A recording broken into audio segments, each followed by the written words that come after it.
अस्सलाम वालेकुम, welcome to my channel. कैसे हैं आप सब? उम्मीद करती हूँ कि अल्लाह के फजल करम से सब खैर आफियत से होंगे। जी तो विंटर फ्लावरिंग प्लांट्स किसको अच्छे नहीं लगते, और जितने भी गार्डनिंग लवर्स होते हैं इस मौसम में सबकी कोशिश होती है कि उनके गार्डन में ज़्यादा से ज़्यादा फ्लावरिंग प्लांट ऐड हों और उनका गार्डन कलरफुल सा नज़र आए। तो आज मैं भी आपके साथ विंटर फ्लावरिंग प्लांट्स पे ही बात करूँगी। सबसे पहले तो ये देखिए माशाल्लाह गुल दाउदी के कितने खूबसूरत फ्लावर्स। तो बहुत ही अच्छी कलेक्शन होती है और ये सारा साल हमारे गार्डन को हरा भरा बना के रखते हैं, जबकि विंटर के मौसम में ये हमें बहुत ही खूबसूरत रंग बिरंगे फ्लावर्स देते हैं। और गुलदाउदी की बेशुमार इकसाम आती हैं और बहुत ही रंग रंग के फूल देखने के लिए मिल जाते हैं। इसके बाद कुछ ऐसे फ्लावरिंग प्लांट्स जो कि इस मौसम में हम नर्सरी से सीडलिंग लेके भी लगा सकते हैं, और अक्टूबर नवंबर के महीने में जैसे मैंने सीड्स लगा के तो आपके साथ वीडियो शेयर किया था कि किस तरह हम अपने फ्लावरिंग प्लांट्स की सीडलिंग कर सकते हैं। तो ये जो फ्लावरिंग प्लांट्स की सीडलिंग आपको नज़र आ रही है, ये कुछ पॉट्स तो मेरे खुद के लगाए हुए हैं, और ये जो 2 पॉट आपको नज़र आ रहे हैं स्टॉक और पेटूनिया के, ये मैंने बाज़ार से लिए थे नर्सरी से। तो मैं वीडियो किसी वजह से मिस हो गई, बाय मिस्टेक मेरी वो वीडियो मैं डिलीट कर बैठी। तो मैं दिखाती हूँ आपको वो भी जो मैंने नर्सरी से परचेज़ किए हैं। तो इन सब फ्लावरिंग प्लांट्स को हमने किस तरह से सीडलिंग को ट्रांसप्लांट करना है, किस तरह से हमने इनकी देखभाल करनी है कि हमारे गार्डन में ज़्यादा से ज़्यादा फ्लावरिंग हो। और जो प्लांट्स मैंने कुछ टाइम पहले ट्रांसप्लांट कर दिए थे उन पे माशाल्लाह फ्लावरिंग स्टार्ट हो चुकी है। तो ये दो प्लांट मैं लेके आई थी इंडियन डहलिया के, और इसी तरह से पॉली बैग के अंदर था एक स्ट्रॉबेरी का। तो स्ट्रॉबेरी का जो प्लांट है उसको भी मैं ट्रांसप्लांट कर चुकी हूँ, और ये इंडियन डहलिया का प्लांट है। इसको पॉलीथीन से निकालने के बाद ये देखिए ऊपर वाला जो पोर्शन है इसकी रूट्स इसके अंदर हैं, और जो नीचे मिट्टी का हिस्सा था जिसमें रूट्स नहीं थी वो अलग हो गया है खुद से ही। तो उस मिट्टी को भी मैं इसी मिट्टी के अंदर मिक्स करके, तो ये जो ऊपर वाला पोर्शन है इसका रूट बाउल है, इसको मैं इसके अंदर अच्छी तरह से सेट कर दूँगी। तो आपने ये ख्याल करना है कि अच्छी तरह से जो रूट बाउल है मिट्टी के अंदर फिक्स हो जाए, बहुत ज़्यादा ऊपर ना हो। तो इस तरह से हमने अपने प्लांट्स को लगा लेना है, और आहिस्ता आहिस्ता हल्के हाथ से इसको प्रेस करेंगे ताकि प्लांट सेट हो जाए और मिट्टी का लेवल भी बराबर हो जाए। लगाने के बाद हमने इनको पानी डाल देना है। अगर आप खुश्क मिट्टी में ट्रांसप्लांट कर रहे हैं, अगर गीली मिट्टी है तो फिर पानी ना भी दें 1-2 दिन तो गुजारा हो जाएगा। तो इसके बाद मैंने इसी पॉट के अंदर कुछ लेटस के जो प्लांट्स है वो ट्रांसप्लांट कर दिए हैं। और ये देखिए जी, ये मेरी बाकी की जो पनीरी मैंने ट्रांसप्लांट की थी, ये स्टार फ्लॉक्स है। ये मैंने खुद से ग्रो किए थे और माशाल्लाह बहुत ही अच्छी और हेल्दी सीडलिंग थी। तो इनको भी मैंने इन पॉट्स के अंदर ट्रांसप्लांट कर दिया है, और कुछ पॉट्स के अंदर मैंने सलाद पत्ता के प्लांट्स लगा दिए हैं जो पहले ट्रांसप्लांट कर चुकी हूँ। उनकी ग्रोथ माशाल्लाह इस तरह से काफ़ी अच्छी और हेल्दी जा रही है। तो मैं अपने गार्डन से ही पॉट्स को खाली कर करके तो ट्रांसप्लांट करती रहती हूँ इन प्लांट्स को। तो ये जो मैं सीडलिंग लेके आई थी, ये देखिए, ये गज़ेनिया का एक पॉट है। तो बाज़ार तो इसके अंदर 4-5 प्लांट नज़र आ रहे हैं, लेकिन इसको रूट बाउल को बाहर निकालने के बाद ये ठीकरी निकाल के तो वापस गमले में उल्टा करके रख देंगे इसको, और देखते हैं कि इस सीडलिंग के कितने प्लांट्स बने हुए हैं जो कि मैं कितने प्लांट पॉट्स में लगाऊंगी। तो ये देखिए आहिस्ता आहिस्ता इनकी रूट्स के साथ ही इनको हम अलग करते जाएंगे, एक एक दो दो करके। तो जितने भी प्लांट्स होंगे फिर इनको मैं सिंगल सिंगल करके एक एक पॉट के अंदर ट्रांसप्लांट करूँगी। तो ट्रांसप्लांट करने के लिए गार्डन सॉइल, भल वाली मिट्टी और किचन वेस्ट कंपोस्ट, और उसके अंदर मैंने थोड़ा सा काउडंग कंपोस्ट ऐड किया है। और जिन गमलों में मिट्टी बिल्कुल मेरी नई थी, कुछ दिन पहले ही मैंने सेट की थी, तो उनके अंदर मैं अपने प्लांट्स को ऐसे ही मिट्टी को गुड़ाई करके अच्छी तरह से तो इन प्लांट्स को सेट कर दूँगी उसके नई मिट्टी के अंदर। तो ये देखें जी, मैंने सारे प्लांट्स को एक एक करके तो नए घर में शिफ्ट कर दिया है, ताकि इनको एक एक पॉट के अंदर खुली स्पेस मिले और अच्छी फूड मिले, ताकि प्लांट जल्द अज जल्द बर्ड्स बनाएं और फ्लावरिंग स्टार्ट हो जाए।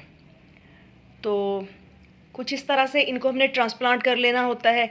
इसके बाद मैं ट्रांसप्लांट करना शेयर करूँगी आपके साथ पोपी फ्लावर्स भी बहुत ही खूबसूरत फ्लावर्स होते हैं। इनकी बिल्कुल टिश्यू जैसी पेटल्स होती हैं और ये मैं नर्सरी से ही लेके आई हूँ। ये पॉट में से निकलवा के तो शॉपर में डलवा ली थी सीडलिंग। तो इस तरह से इनको भी एक एक करके अलग अलग तमाम प्लांट्स को, तो मैं जो बड़े पॉट्स हैं तकरीबन ये 18 इंच का पॉट है मेरे पास, तो इसके अंदर मैं इसके 5-6 प्लांट लगा दूंगी क्योंकि खुली स्पेस है। और नीचे के जो भी लीव्स आपको नज़र आएँ कि येलो हो रहे हैं या ब्राउन हो रहे हैं या बिल्कुल गल रहे हैं, तो उनको आपने प्लांट्स के साथ से अलग कर देना है, क्योंकि अगर नहीं करेंगे तो फंगस वगैरह का इशू आ सकता है। तो अच्छी सी पोरस सॉइल बना के आप जब अपने प्लांट्स को ट्रांसप्लांट करेंगे तो इंशाल्लाह आपको बहुत ही अच्छी और हेल्दी फ्लावरिंग देखने के लिए मिलेगी। और पॉपी का जो प्लांट है ये बहुत जल्द नहीं लगाया जाता, जिस तरह हम बाकी जो प्लांट्स होते हैं इनकी सीडलिंग कर लेते हैं सितंबर में। लेकिन जिन इलाकों में गर्मी देर तक रहती है वहाँ अगर नवंबर के महीने में भी इसकी सीडलिंग कर दी जाए पॉपी की, तो प्लांट्स आसानी से तैयार हो जाते हैं। तो अब पता नहीं कौन कौन से कलर निकलेंगे मेरे जो प्लांट्स हैं इनके ऊपर। वैसे तो मैंने नर्सरी वाले भाई से कहा था कि मिक्स कलर लेना है, तो अब देखें मिक्स कलर निकलते हैं या फिर एक एक कलर का ही सारा पॉट निकल आता है। तो इनको भी इस तरह लगा के मिट्टी के अंदर सेट करके तो हमने पानी डाल देना है। और बाकी जितने भी प्लांट्स हैं उनको मैं एक एक छोटे पॉट्स के अंदर डाल दूँगी। और जो बिल्कुल बेबी प्लांट्स हैं पॉपी के, छोटे छोटे से अभी सीडलिंग रेडी हो रही थी, बिल्कुल टाइनी से प्लांट्स हैं, तो उनको भी मैं पॉट के साइड्स पे रख के इस तरह से सेट कर दूँगी। चलने हुए तो चल जाएंगे, वैसे तो काफ़ी प्लांट्स मैंने लगा लिए हैं, लेकिन अगर चल जाएंगे तो बहुत अच्छी बात है, क्या पता कोई नया अच्छा सा कलर निकल आए। तो इस तरह जिन प्लांट्स के रूट बाउल मिक्स होते हैं, जिन जुड़े हुए होते हैं, उनको हमने अलग कर लेना होता है क्योंकि इनकी रूट्स जो होती हैं ये आपस में मर्ज हुई होती हैं। तो आहिस्ता से बिल्कुल हल्के हाथ के साथ हमने प्लांट्स को अलग अलग करना होता है। और ऐसे ही मिट्टी के अंदर गड़ा बनाने के बाद उसको जो रूट बाउल होता है जड़ों वाला हिस्सा, उसको रख के मिट्टी के अंदर हमने सेट कर देना होता है। बहुत ज़्यादा स्ट्रेस नहीं देना, बहुत ज़्यादा दबाना नहीं है आपने। तो इस तरह विद इन 1 वीक आपको अपने प्लांट्स पे अच्छी ग्रोथ आना नज़र आना शुरू हो जाएगी। तो इन तमाम प्लांट्स को मैं जिस पे रख के पॉट के सेट कर रही हूँ, और जब पानी डाल दूँगी तो ये भी स्टेबल हो जाएंगे इंशाल्लाह। तो इसी तरह जितने भी प्लांट्स होंगे उनको हम लगा लेंगे। तो पॉपी की भी काफ़ी सारी वैरायटी आती है, हाइब्रिड भी आ गई है अब तो इनको भी मैं मुख्तलिफ़ पॉट्स के अंदर सेट कर दूँगी। और ये देखिए तमाम प्लांट्स के अंदर मैंने सेट कर लिया है। ये 2 प्लांट बचे थे तो इसको मैंने एक पॉट की साइड पे लगा दिया है। और अब इन तमाम प्लांट्स के अंदर हम पानी डाल देंगे। एक दफ़ा भर के पानी डाल दें अगर मिट्टी सूखी है, तो उसके बाद फिर जब आप देखें कि मिट्टी जो है वो खुश्क हो रही है तो आपने पानी डालना है। नेक्स्ट है जी पेंजी। तो पेंजी के लिए अभी बहुत ज़्यादा पॉट्स तो मेरे पास खाली नहीं है, लेकिन कोशिश करती हूँ कि कुछ पॉट्स खाली करके तो मैं अपने पेंजी के प्लांट्स को भी ट्रांसप्लांट कर लूँ। तो ये देखिए इस तरह से मिट्टी के अंदर पानी मैंने पहले डाल दिया था, तो फिंगर से ही आसानी के साथ प्लांट्स जो हैं वो निकल रहे हैं। तो जो 8 इंच का पॉट है उसके अंदर मैं 2-2 प्लांट्स लगा दूँगी, और जो 6 इंच का है उसके अंदर 1-1 प्लांट्स। और जो इससे बड़े साइज़ के पॉट्स होंगे उनके अंदर 3 या 4 भी लगा सकते हैं आप। पेंजी भी बहुत ही खूबसूरत और बहुत रंग के फ्लावर्स देने वाला पौधा होता है। और मेरे ख़्याल में कि जो विंटर सीज़न की फ्लावरिंग प्लांट्स होते हैं, जिसको भी देखो, जिस फूल को भी, उसी के बगैर लगता है कि हमारा गार्डन अधूरा है।